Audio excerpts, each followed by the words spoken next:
Hai kaum rebahaners, pelajarers ya pokoknya semua yang ngeres-ngeres. By the way, apa kabar kalian semua? Apakah wifi tetangga masih aman? Jika masih aman, silakan kalian berbaring nikmatin filmnya sambil ditemani kopi dan sebatang kayu surgawi. Di video kali ini, gua akan melanjutkan Donghua yang berjudul Battlefrog The Heaven Season 4 episode 10. Oke, tanpa banyak bacot, kita langsung saja masuk ke isi ceritanya. 我就知道这小子能行。这是9分，不可能啊！不可能啊！可是有些不匹配你的身份了。 Film diawali dengan Xiaoyan yang berhasil keluar dari pemurnian dan membuat Paman Autu terlihat senang. Lalu ada pemuda yang berbicara tentang Xiaoyan. Ia mengatakan jika Xiaoyan sangat beruntung bisa berhasil memurnikan obat tersebut. Meskipun daun Black Iron Spirit sulit untuk dimurnikan. Lalu menurut pemuda tersebut bahwa pemurnian yang terburu-buru akan mendapatkan hasil yang sangat buruk.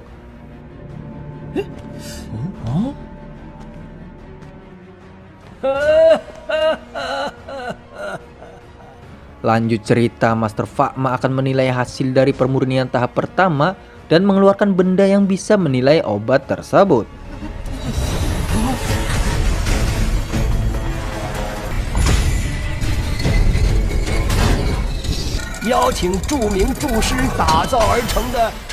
Lalu Master Fakma dan Master Guhe terbang mendekati kontestan untuk diberi pengarahan terlebih dahulu.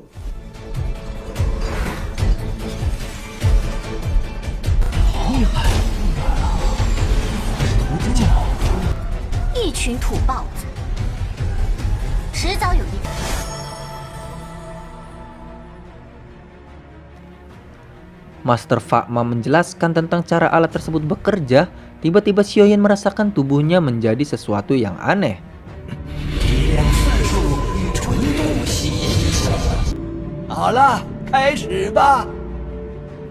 Lanjut cerita, pada saat akan menilai hasil pemurnian, di situ Tuan Liu malah meledek Xiaoyan dan dia mengatakan jikalau Xiaoyan masih maju terlebih dahulu, maka akan membuat semua kontestan menjadi minder akan hasil dari Xiaoyan.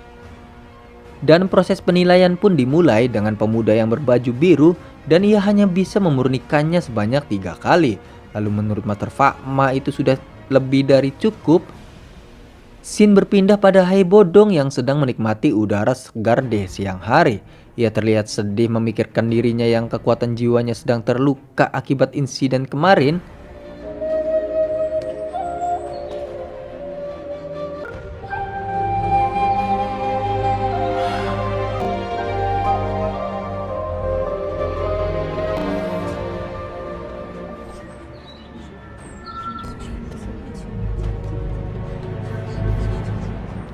Lalu scene berpindah lagi pada Xiaoyan yang masih merasakan racun api dan di situ Tuan Liu akan maju untuk mengetahui hasil dari pemurniannya.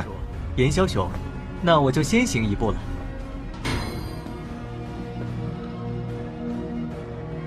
晚辈实力有限，仅只能提炼6次。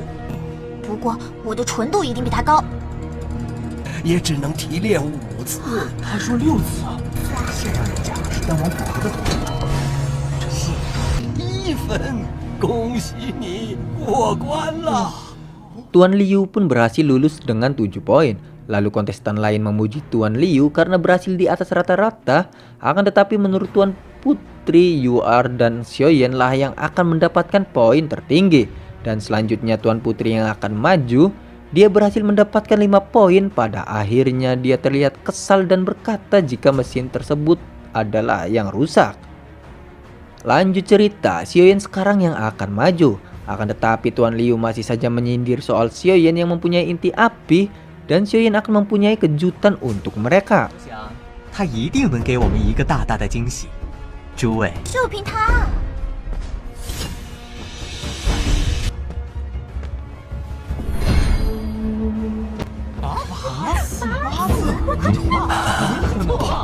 怎么这么瞎说？这练8次，这么认得呀？刘大哥，愚蠢的家伙，还真当可以随便乱报。一般般，不愧是堂堂2品类药师。说哪？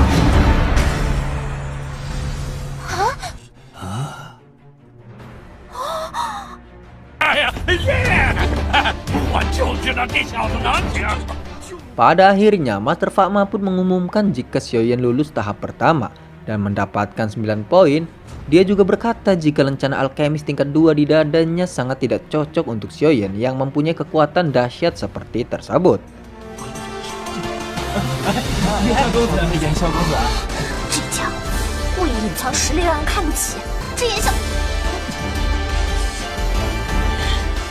Lanjut cerita, Master Fakma mengumumkan jika semuanya lulus ujian tahap pertama, dan untuk posisi pertama yaitu Xiaoyan yang mengungguli Tuan Liu dengan 9 poin. Lalu ia menegaskan jika besok akan ada konferensi alkemis dari seluruh penjuru dunia yang akan mengikuti kejuaraan alkemis kerajaan Jiama. 他们的实力同样不可小觑。为了加玛帝国的荣誉，为了加玛帝国，为了加玛帝国，加玛帝国。 期待明日的优异表现。 Terlihat Xiaoyan yang akan pergi tapi malah dihalang-halangi oleh Paman Auto. Dan Paman Auto juga berkata jika Master Guhe pada saat pertama kali mengikuti kejuaraan alkemis, ia tidak bisa mencapai poin seperti Xiaoyan. Lalu Paman Auto khawatir jika suatu saat nanti para ketua dari alkemis Kekaisaran Jiama akan datang menemui Paman Auto dan menanyakan terkait identitas Xiaoyan. Tiba-tiba Xiaoyan dihentikan oleh Master Guhe. Dia memberi selamat atas pencapaian Xiaoyan yang bisa memurnikan obat dengan poin tertinggi, dan Master Guhe akan kembali ke sekte Mystic Cloud keesokan harinya. 今天的测试让人惊艳不已，需即刻返回云岚宗处理。若对炼药之事有所疑惑， Lalu menurut Master Fakma jika Xiaoyan akan menjadi seorang alkemis hebat dan Xiaoyan juga akan menjadi bagian dari alkemis Kekaisaran Jiama. Tuan Putri lalu mengajak Xiaoyan untuk datang ke kediamannya di Kekaisaran. Ia akan memperkenalkan Xiaoyan pada kakeknya yang seorang Do Emperor. Akan tetapi Xiaoyan cuek abis lalu meninggalkan mereka dengan santainya. 加刑天加老。啊，一定。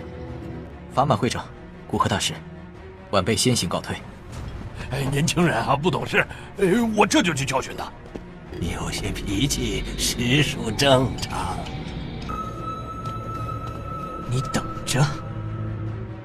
Lanjut cerita, Xiaoyan yang sudah terpapar racun api dan ia segera menetralkan dengan inti api yang dimilikinya.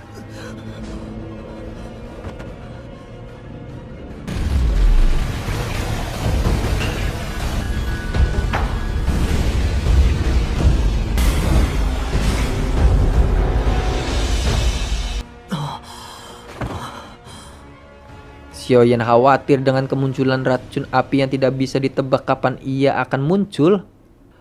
Lalu Hai Bodong datang dan menanyakan tentang ujian yang tadi Xiaoyan ikuti. Dan Xiaoyan mengatakan jika informasi dari keluarga Miter sangat valid. Menurut Hai Bodong jika Xiaoyan harus beristirahat, akan tetapi Xiaoyan malam itu juga harus melakukan tahap akhir penyembuhan Nalanji. 你现在看上去需要休息一下。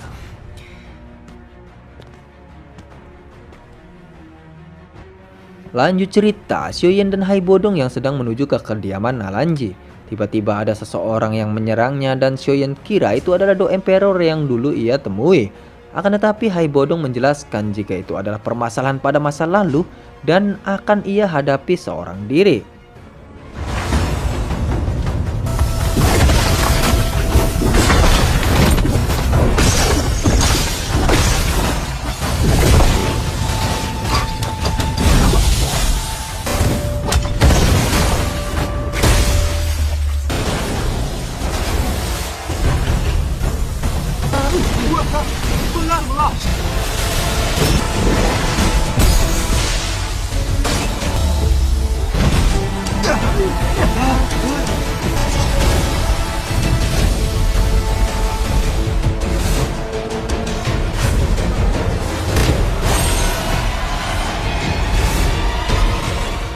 Scene berganti di mana Xiaoyan yang sudah sampai di kediaman Nalanyaran.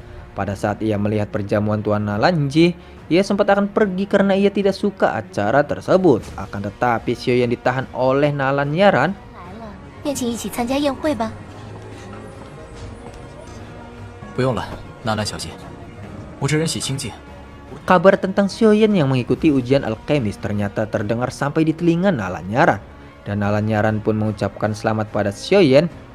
Lalu Xiaoyan terlihat sungkan untuk mengobrol dengan Nalanyaran dan ia menyuruh Nalanyaran untuk menyambut para tamu. Nalanyaran pun menjawab dengan senyuman manisnya jika Xiaoyan juga tamu keluarga Nalan, jadi sepantasnya untuk disambut.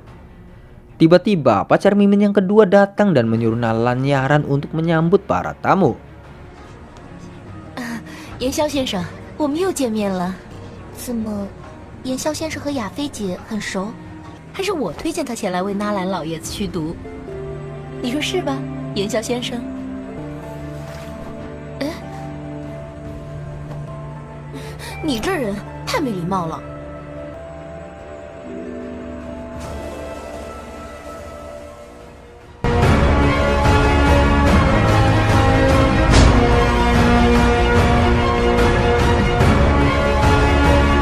Dan cerita pun bersambung pada teman-teman yang akan ada cerita selanjutnya. Terima kasih, see you.